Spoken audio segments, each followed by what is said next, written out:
Eh bien, Jean-Claude Héléna, j'ai l'honneur de recevoir pour la première fois un parfumeur qui est devenu écrivain, parce qu'il est seul et unique au monde dans cette catégorie.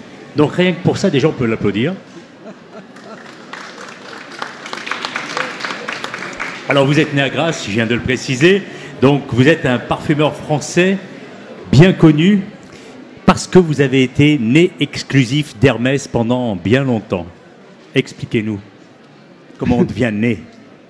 Ah, comment on devient né? Oui. Alors, c'est très très facile.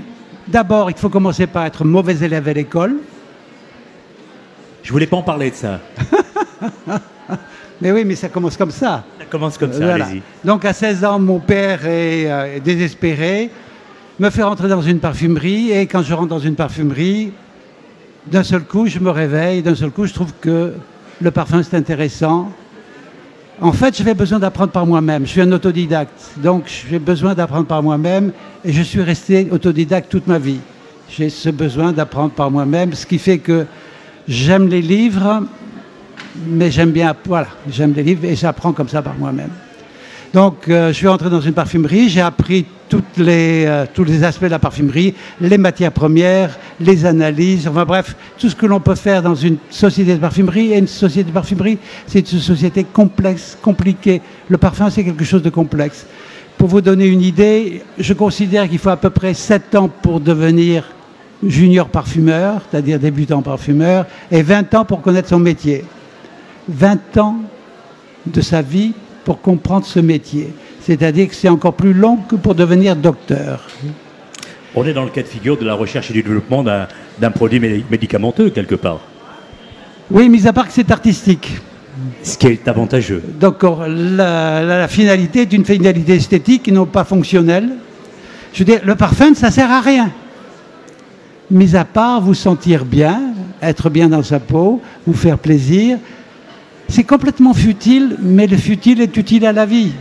Sans futilité, la vie ne vaudrait pas la peine de la vivre. Donc, dans le futile, il y a du plaisir, et dans le parfum, il y a du plaisir. Ça permet de mieux vivre.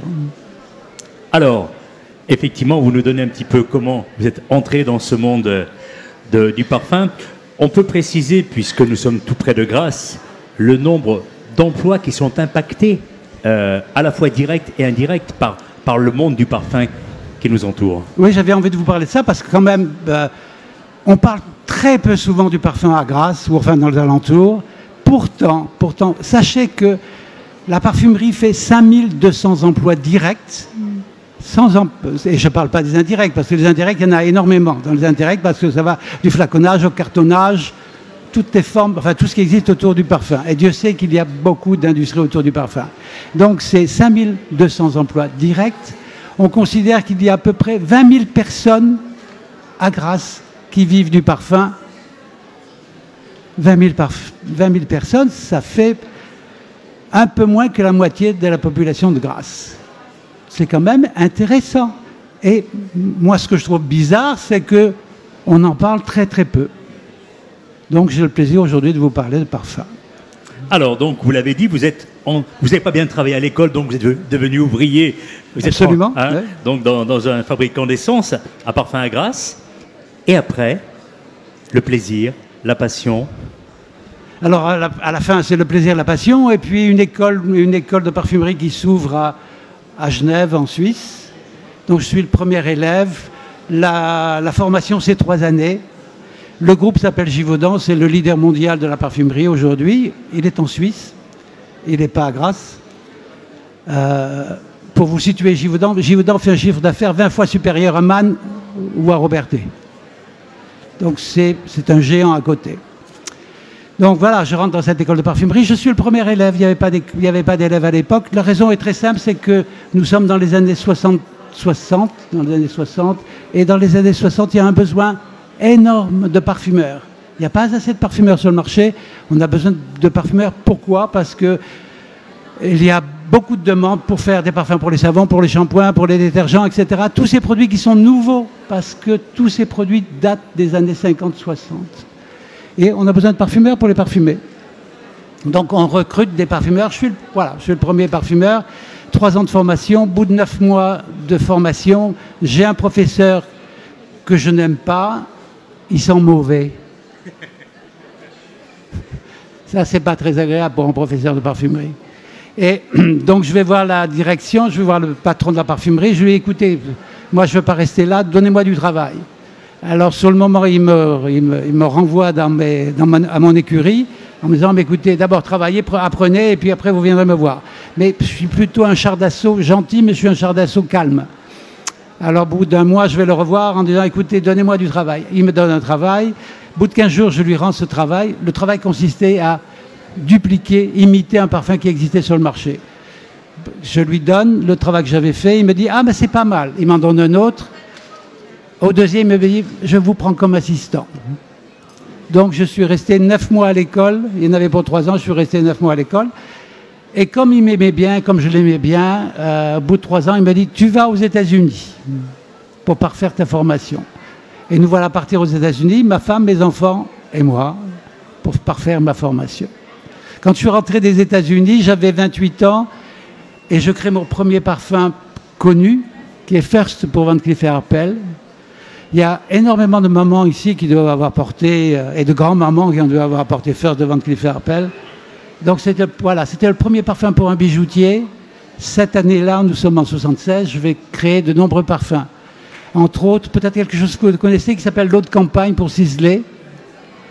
Et voilà. Donc voilà, voilà, c'est le commencement de la parfumerie.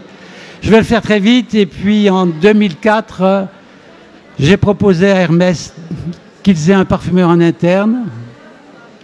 Parce que toute la parfumerie est externalisée. Ce sont des grandes sociétés de parfumerie qui font les parfums. Et donc moi j'ai proposé à Hermès de mettre à l'intérieur de la société un parfumeur. Et Jean-Louis Dumas, qui était le patron de l'époque, m'a dit « Ok ». Voilà, je suis rentré chez Hermès. On va te faire chiffrer, comme ça parle à tout le monde. Hermès, quand je suis rentré, faisait 50 millions d'euros. 10 ans après, ils en faisaient 400 millions. Donc ils se sont dit, bon, le recrutement, ça vaut la peine. Vous en avez bénéficié un peu quand même ou pas? Oui, ça va. Ah, ça va. J'en suis très heureux et c'est bien mérité. Merci. Bon voilà, donc ça c'est l'histoire du parfumeur. Alors maintenant, moi j'aimerais savoir un petit peu quelles sont les caractéristiques essentielles, un mot très important dans votre domaine, pour être né. J'y reviens là-dessus, ça me tient à cœur. Ah, pour être né... N-E-Z. Du travail. Je peux encore commenter du travail. Oui, mais plus encore, là. Une passion et puis je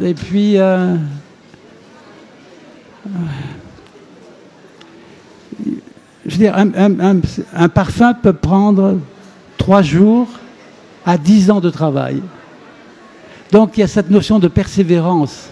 La notion de persévérance est quelque chose de très important. C'est-à-dire que tant que moi je ne suis pas content de ce que j'ai fait, je ne l'offre pas au public. Le premier à être satisfait, c'est moi. Parce que si je vous offre quelque chose que je n'ai pas aimé, mais ça va être la catastrophe. Imaginez que vous êtes en train de cuisiner un plat et que vous trouvez ce que vous avez fait dégueulasse et que vous allez le proposer à vos invités.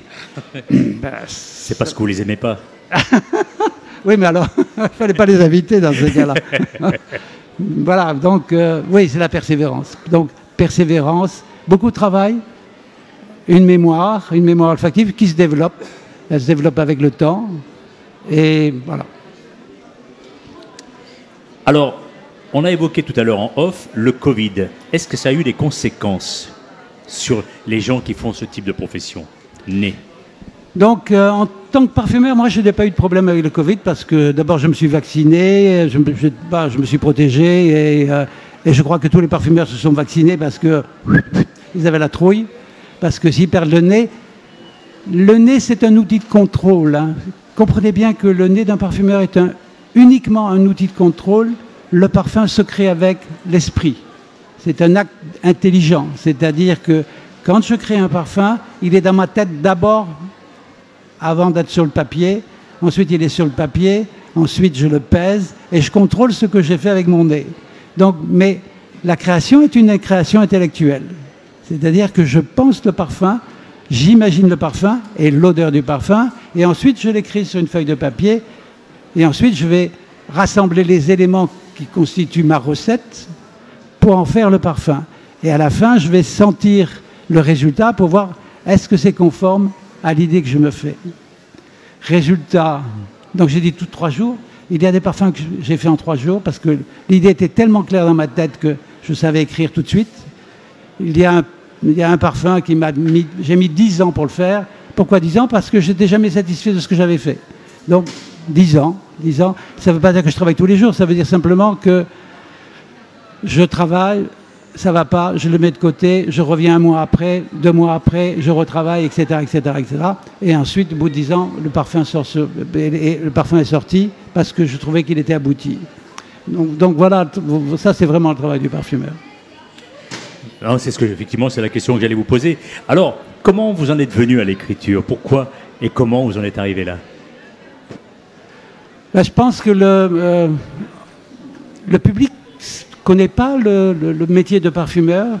Enfin, c'est quelque chose qu'ils ne connaissent pas. Ils imaginent, ils imaginent un monsieur qui met des trucs dans une casserole et qui agite bien. Est-ce qu'on retrouve des recettes spécifiques de Jean-Claude Héléna dans le livre? Dans celui-là, il n'y a pas de recettes. Il y a un livre où il y a des recettes, mais pas dans celui-là. Mais donc on ne s'imagine pas tout le travail qu'il y a derrière le travail d'un parfumeur. Donc, par exemple, vous êtes entouré de combien de collaborateurs en général? Je suis tout seul. Non, mais c'est important. Oui, c'est important, c'est vrai qu'on ne peut pas le savoir. Alors, ce que j'essaye de vous expliquer, c'est que c'est un métier artistique. Donc, c'est comme un peintre devant sa toile, un musicien, un pianiste devant son piano. Il est seul. Il est seul. Et la création, je fais partie de ces gens qui croient que la création est quelque chose qui ne peut être fait par une seule personne et pas à plusieurs.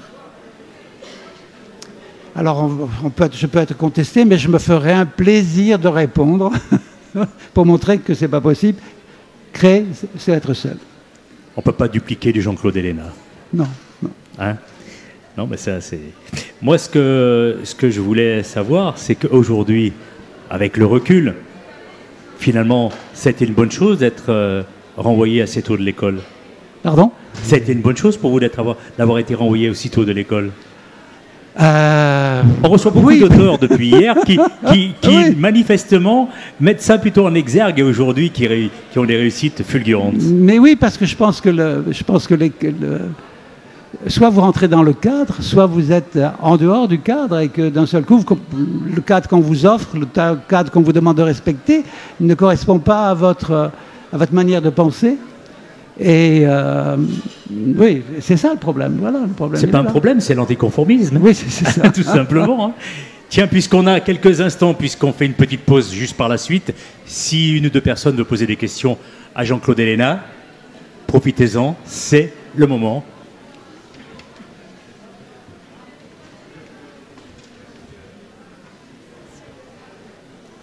Bonjour. Bonjour. Je voulais savoir votre parcours pour devenir nez. Pardon? Le parcours? Le parcours, oui. Alors, le parcours, c'est... À 16 ans, mon père désespère, me met dans une industrie du parfum. À l'époque, c'est Chiris, la société Antoine Chiris, qui n'existe plus. Aujourd'hui, c'est le palais de justice.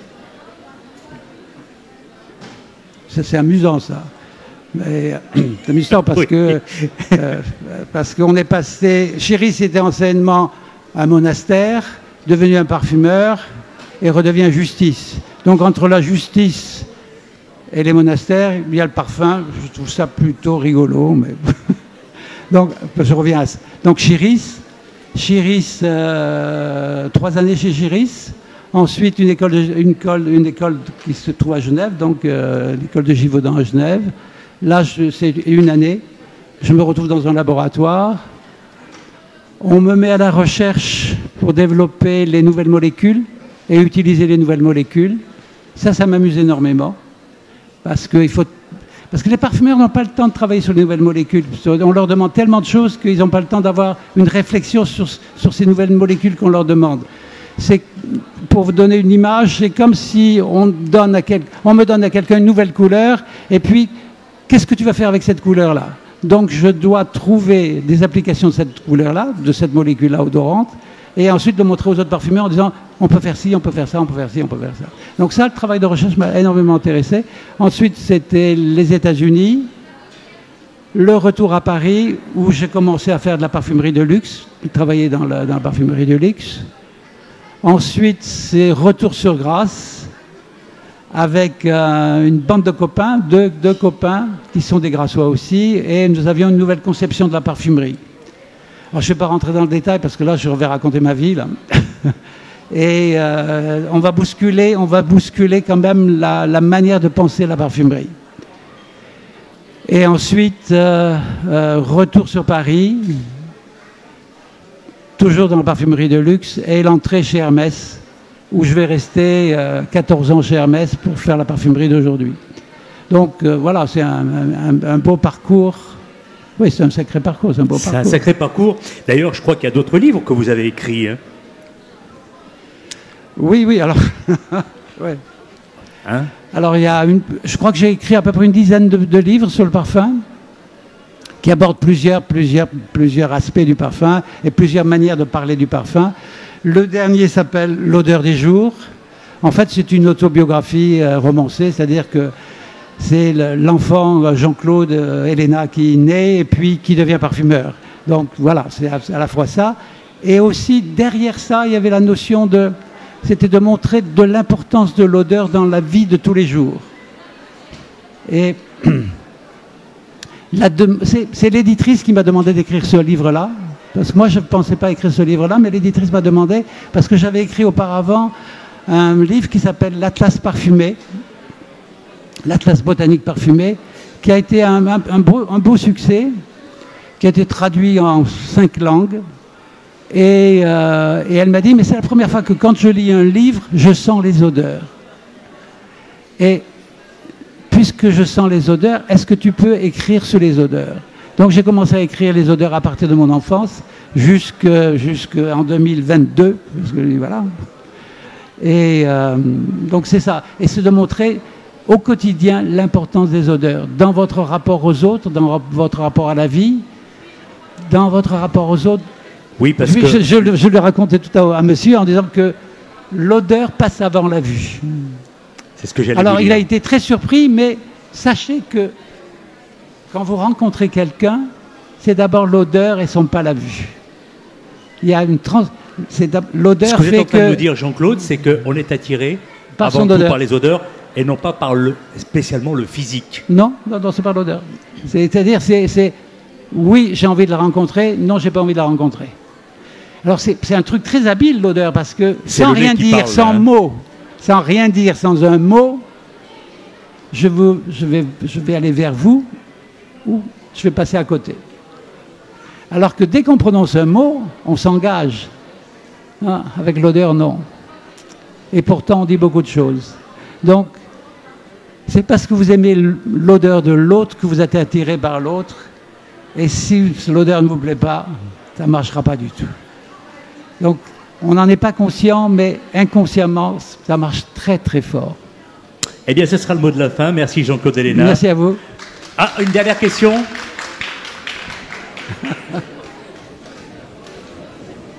C'est pas par rapport à ce que vous venez de dire, et le rôle des produits de synthèse et des huiles essentielles dans la conception des parfums. Parce qu'on a souvent entendu parler que dans les parfums, c'est toujours fait d'une manière... Enfin, on a des doutes. Enfin, moi, j'ai des doutes. Alors, je vais vous surprendre et peut-être vous choquer. La chimie en parfum apparaît à la fin du 19e siècle. Les premières molécules de synthèse, c'est 1855.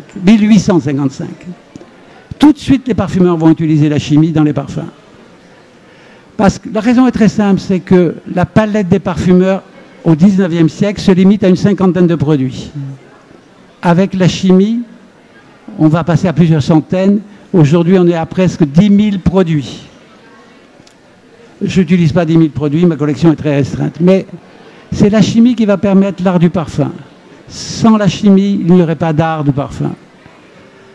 Alors, ça peut choquer des gens, mais moi, je suis un amoureux aussi bien de la chimie, avec lequel je m'amuse, que des produits naturels, que je connais bien aussi. Voilà. Merci en tout cas, Jean-Claude Héléna. L'odeur des jours, et bien évidemment, je vous invite à aller sur son stand, à notre ami Grassois. Ah, encore une dernière question, décidément. Vous profitez qu'effectivement, cet entretien était plus long que les autres. Bonjour.